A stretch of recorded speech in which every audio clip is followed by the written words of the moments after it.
The US economy unexpectedly contracted in the fourth quarter of last year, but the experts say don't panic as consumer spending and business investment picked up. They also point out much of the decline was due to a plunge in government spending, particularly on defence, and businesses also scaled back on restocking, so let their inventories fall. Take those factors out and the US economy would have grown at a respectable 2.5% rate.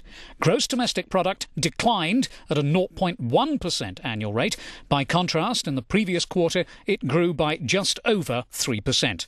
Policymakers, like those at the US Central Bank, the Federal Reserve, holding their two-day policy meeting, didn't seem too concerned, saying the stall in growth was likely to be only temporary. They also blamed weather-related disruptions, a reference to Superstorm Sandy.